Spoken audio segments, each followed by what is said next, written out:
Un nouveau jour, une joie de vous retrouver sur Esaïe TV. Vous êtes sur votre émission Le Débat. Bienvenue à vous. Au cœur du débat ce jour, le décryptage du discours d'investiture du président de la République, M. Patrice Athanase Guillaume Talon.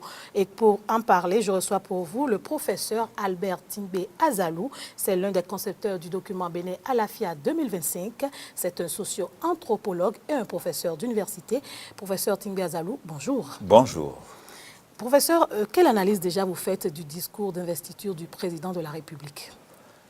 Nous avons eu, à l'issue de cette cérémonie d'investiture, de la part du nouveau chef d'État, un discours cohérent, assez court, d'environ 10 minutes, cohérent par rapport à son programme de campagne, cohérent par rapport au projet de société dont il a parlé, un discours qui résume l'essentiel donc de ses idéaux qu'il souhaite impulser par rapport à la question du développement du pays.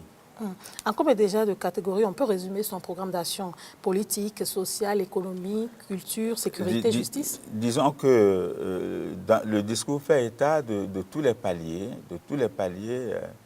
en profondeur de la vie collective, de la vie citoyenne.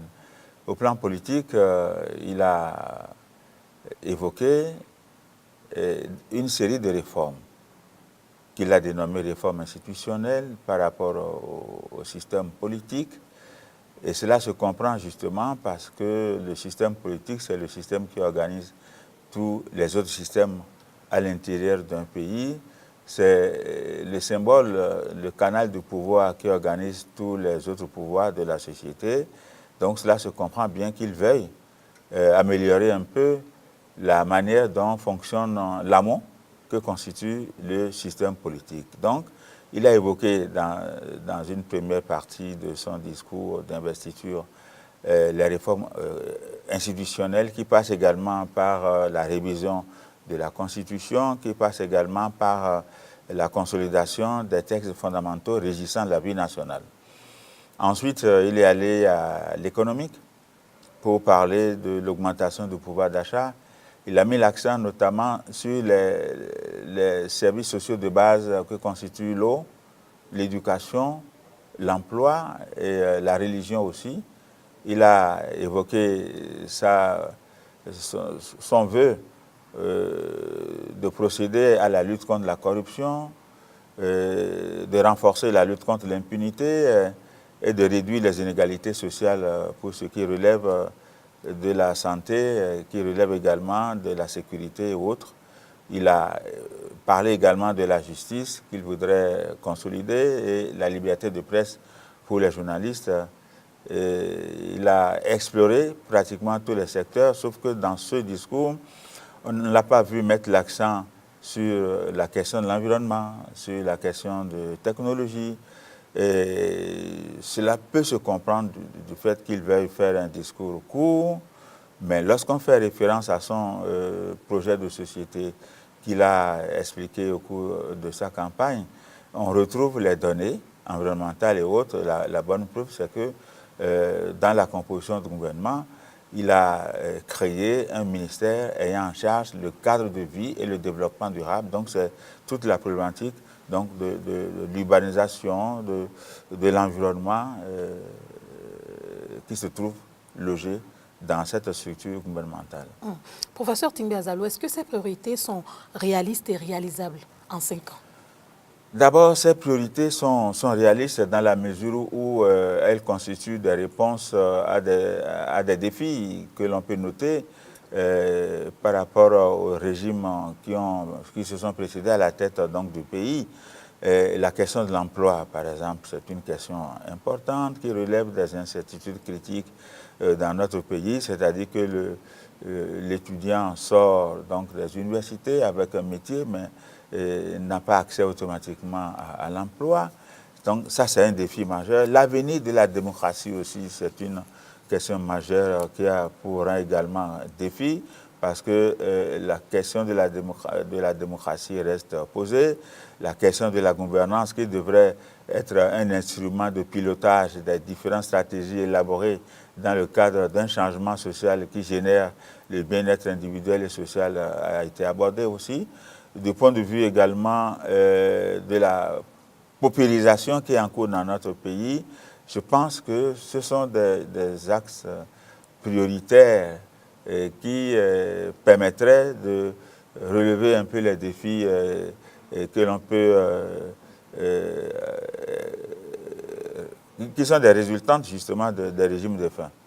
C'est en cela que je trouve que c'est réaliste. Maintenant, quant à la possibilité de réaliser tout cela, je pense que c'est dans l'exercice qu'on pourra noter. On ne peut pas dire tout de suite maintenant en jetant, en délivrant un chèque à blanc pour dire que parce qu'il en a parlé, il doit le faire. Non, le discours est une intention, bien sûr légitimée à travers le canal que constitue la communication, mais l'action également, le savoir-faire en est une autre. Donc tout dépendra de comment l'équipe gouvernementale va fonctionner, quelle impulsion lui-même il va donner à cela. Et puis, les Béninois aussi, est-ce qu'ils sont disponibles à apporter des réponses, à contribuer justement à ces réformes, à contribuer à la mise en œuvre de ces actions? Donc nous sommes dans un schéma de triangulation où le pouvoir seul ne saurait rien faire sans les destinataires également et sans se faire accompagner également des PTF et donc de toutes les bonnes volontés qui voudraient bien justement accompagner ce régime à bon port. Professeur, en tant qu'éducateur, quand le président de la République parle de la promotion des valeurs, qu'est-ce que vous y entrevoyez? Mais la promotion des valeurs repose fondamentalement sur un système éducatif prenant en compte les réalités endogènes du pays, tout en s'ouvrant sur les réalités exogènes qui seraient de nature à renforcer les capacités internes et pour établir une certaine convergence éducative à ce point de vue, parce que le Bénin ne peut pas se développer à vase clos par rapport à un secteur donné. Moi, je pense que la restauration de ces valeurs et la consolidation des valeurs en fonction des mutations en cours s'avère nécessaire pour que, justement, le développement dont on parle, qui se résume en un phénomène social total, c'est-à-dire à cheval aussi bien sur l'économique que sur le social, sur le technologique que sur le culturel, sur l'environnemental et que sur l'approche genre, que cela puisse être objectivé et réellement concrétisable. Réformer le Conseil national de l'éducation en tant qu'enseignant, qu'est-ce que cela vous inspire au vu de tout ce qui a déjà été fait par ce Conseil national de l'éducation? Justement, le Conseil national de l'éducation est une structure importante, mais qui, le moment, fonctionne un peu timidement parce que les effets de ces actions ne se font pas sentir automatiquement. Mais qu'est-ce que vous proposez? Et non, lui, il a proposé une restructuration, mais je veux savoir le contenu, il n'a pas dit le contenu. Nous attendons son mécanisme d'opérationnalisation donc, de ce projet pour savoir en quoi consiste l'efficacité, l'efficience donc, de cette structure qui est mise sur pied pour accompagner le fonctionnement du secteur éducatif dans notre pays. Restructurer le climat social, redonner confiance aux Béninois. On en a besoin parce que vraiment les Béninois ont perdu espoir par rapport au discours programme auquel nous avons eu droit en 2006, renouvelé en 2011 à la suite du fameux chaos, et par rapport à tout ce qui se dit et tout ce qui s'écrit à travers les instruments macroéconomiques tels que les générations de DSRP, de SRP, etc. Mais on est toujours en train de tourner. C'est comme l'a dit Jacques Attali, entre-temps, en Afrique, tout change parce que rien ne change. C'est-à-dire qu'on a tellement prôné le changement que les effets ne se font pas sentir. Prenons l'exemple banal de l'énergie. Nous avons encore le délestage et les acteurs concernés par l'électricité ne viennent même plus expliquer pourquoi il y a ci ou ça. On a parlé de Maria Greta, on a parlé du projet Adjarara depuis Kérékou. J'ai été sur le terrain en tant que socio-anthropologue pour œuvrer à un certain transfert des populations. La Banque mondiale qui a soutenu le projet s'est acquittée donc de la part que nous avions demandé pour observer les rites nécessaires, n'est-ce pas, au transfert donc, des divinités, au transfert des populations, etc. Parce que la zone en question devrait connaître l'inondation une fois que le barrage aura été édifié. Bon, alors, on est encore dans l'action, n'est-ce pas, du délestage. Prenons l'électricité, ok. Prenons également l'eau. Bon, on n'a pas besoin de faire longue distance. Même à Godomé, on n'a pas l'eau. Pourtant, autour de Godomé, on a l'eau. Même si la citerne est basée à Godomé, à Togoudou particulièrement, les habitants n'ont pas de l'eau. Ils sont obligés de faire le forage. Et ceux qui ne sont pas en mesure de faire le forage. Voilà quelque chose de banal. Il y a encore des écoles qui n'ont pas de tablement. Il y a des écoles non clôturées. Et puis, du point de vue de la santé, les populations ont construit des centres de santé qui ne sont pas équipés, qui ne connaissent pas d'animation parce que l'État qui devrait justement envoyer des agents de santé qui forment, qui recrutent et qui forment les agents de santé n'a pas fait les actions nécessaires. La décentralisation elle-même n'a pas connu de transfert de ressources. Donc, tous les problèmes demeurent réellement en état, en réalité. Et puisque le nouveau président est là et qu'il entend rétablir un certain nombre de choses, vous pensez qu'il devrait déjà s'attaquer à ces projets qui sont en suspens, qui ne sont pas terminés pour que les populations puissent mieux vivre? Bien entendu, il devrait d'abord, par rapport au régime précédent, relever ce qui est positif, qui a besoin d'être consolidé pour le bien-être des populations. Ensuite, innover ce qui devrait se faire pour la bonne existence individuelle et collective également des uns et des autres. Et regarder également par rapport à la sous-région les besoins nouveaux pour accompagner les populations dans leurs activités pour une libre circulation des biens et des personnes. Et régler le problème de sécurité. Oui, et puisque vous en parlez, quand le chef de l'État dit qu'il fera tout pour que les cellules de sécurité et autres puissent protéger véritablement le peuple béninois, et quand on prend en compte également la menace terroriste qui est dans la sous-région, qu'est-ce qu'il devrait faire? Mais là, il faut que tout se passe dans le creuset de la gouvernance. Si vous voulez, je vais ajouter gouvernance concertée, c'est-à-dire que les actions unilinéaires ne sont pas de nature à développer un pays. Il faut toujours réunir les acteurs, collecter les aspirations des destinataires, des bénéficiaires de l'action à poser, ensuite faire la restitution, valider les différents programmes à ce point de vue, afin que ça devienne l'œuvre de tout le peuple.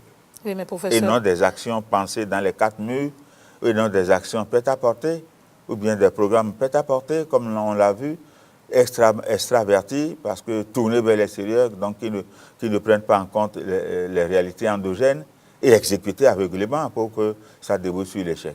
Oui, mais professeur, quand vous parlez, on sait que le Béninois est très le Bénin est très expert dans les études ci et là. Il y en a plein qui sont dans les tiroirs. Et quand on prend le document Bénin à l'affaire 2025, tout y est presque. Est-ce que vous pensez qu'il faut encore des études pour pouvoir trouver des solutions aux problèmes qui nous minent?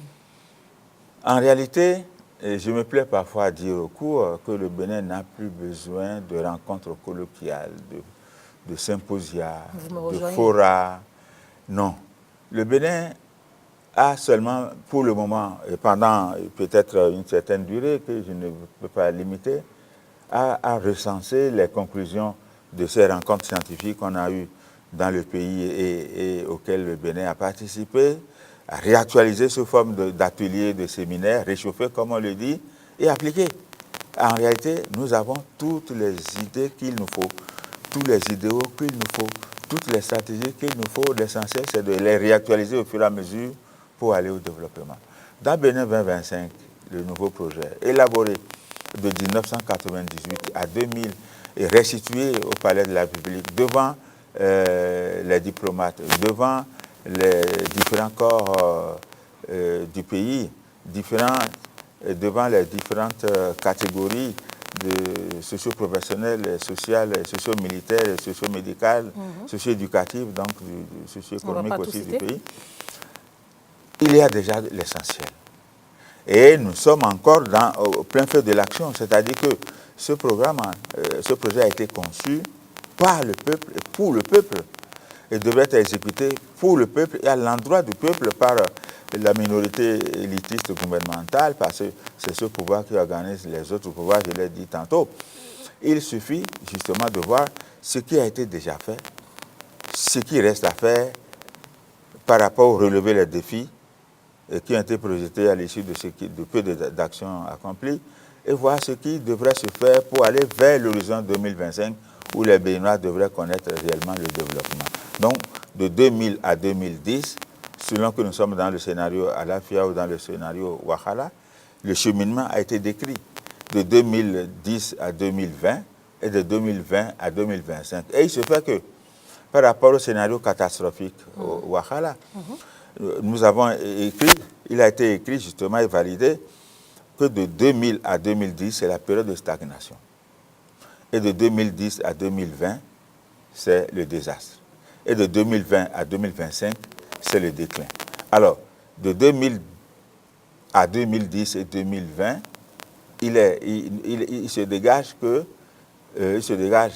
l'échec de la lutte contre la corruption, l'échec de la lutte contre l'impunité, Ce que nous remarquons. l'échec d'amélioration, du processus d'amélioration, n'est-ce pas, des inégalités sociales, et la multiplicité de mécontentements dus à l'insatisfaction donc des besoins et des hommes, et puis la démocratie qui tombe en panne, avec des partenaires qui se désintéressent, et également le monde des affaires qui s'effrite également.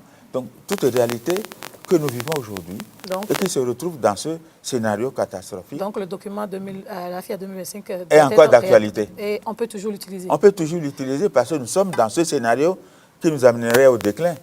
Alors qu'à côté, il y a le scénario Alafia, prônant la restauration. Et justement, c'est une question de choix. C'est une question de choix et curieusement, le programme du nouveau chef d'État, à travers son projet de société, il y a des rapprochements à faire par rapport à ce scénario Alafia 2025. Et je comprends que, parce qu'il a travaillé avec des scientifiques et des techniciens qui ont également réfléchi au moment où cet exercice était en cours d'impulsion. Professeur, une dernière question très brève. Avec la formation du premier gouvernement, puisque vous en parliez tantôt, est-ce que le chef de l'État, Patrice Talon, va atteindre véritablement ses objectifs? Potentiellement, oui. C'est-à-dire que si on prend le gouvernement tel que c'est configuré, on peut se donner d'espoir. Mais je dis toujours, c'est dans la façon de faire. Attendons un peu. Je dis, ce gouvernement a 100% de chance de préparer les conditions préalables au décollage du Bénin. Parce qu'en un régime, disons, en un mandat, on ne peut pas dire que le pays ira au développement. Ça, il ne faut pas se leurrer. Mais on peut le mettre sur le chemin du le succès des efforts que va déployer ce gouvernement sera matérialisé par le gouvernement de 2001, de 2021. Donc, c'est à la fin du second mandat qu'on appréciera encore mieux ce qui se passerait à partir de maintenant. Donc, il faut au moins une décennie. Vous voyez? Mais ce gouvernement aura le mérite de lancer le processus, de poser les actes préalables pour un succès, domaine par domaine, secteur par secteur, par rapport au développement du pays. Et j'ai dit, potentiellement, quand on prend ce régime tel qu'il est configuré depuis hier soir, c'est possible. Parce que nous notons la présence d'hommes d'État compétents, ayant d'expérience, même si la critique aujourd'hui consiste à dire on prend les mêmes et on recommence, mais on prend les mêmes et on recommence, mais on n'a pas pris n'importe quel même, si je puis parler ainsi. C'est-à-dire qu'il a fait une sélection de 7 anciens ministres qui ont quand même de mérite dans les régimes antérieurs et ceux qui on peut encore compter. Professeur Tingbe Azalou, votre mot de conclusion par rapport au régime qui commence depuis hier? C'est de dire que tout cela est beau et que le nouveau chef d'État doit rester prudent. Parce que quand il s'agit de réformes, on ne peut pas faire d'omelette sans casser les œufs. Il doit être attentif, bonne écoute, demeurer rassembleur, stratège, avec des équipes de veille. Il doit aussi monter une équipe de veille autour de lui qui constituerait sa chambre à coucher, des hommes qui sont là pour réfléchir pour lui. On l'a vu dans beaucoup de pays, dans beaucoup d'entreprises. Un ensemble d'hommes sans distinction de sexe, sans distinction d'appartenance religieuse, sans distinction d'appartenance régionale ou politique, des gens scientifiques et techniciens qui réfléchissent sur la manière dont tel ou tel processus fonctionne et qui serait de nature donc, et qui aurait la possibilité de lui dire attention, tel discours, telle décision qui va être prise, attention, c'est bon de l'annoncer de telle manière, de telle autre manière, en ménageant les susceptibilités. Mais ça suppose également qu'en réponse, les Béninois se montrent aussi disponibles pour accepter que leur intérêt égoïste et personnel puisse être remis en cause pour l'intérêt général. Parce que les réformes, c'est ça aussi. Donc il est obligé de composer avec tous les acteurs dans une démarche de veille et de proactivité, avec une forte capacité d'anticipation. Merci à vous, professeur Albert Tingbe Azalo, d'avoir accepté notre invitation. Un Bénin fort doit être uni, c'est ce que le président Talon nous propose et il est prêt, avec courage et détermination, à y parvenir. Mais pour cela, il faut qu'il ait autour de lui les Béninois. Ce sera tout pour le débat de ce jour. Merci à toute l'équipe technique qui m'a accompagné. À très bientôt.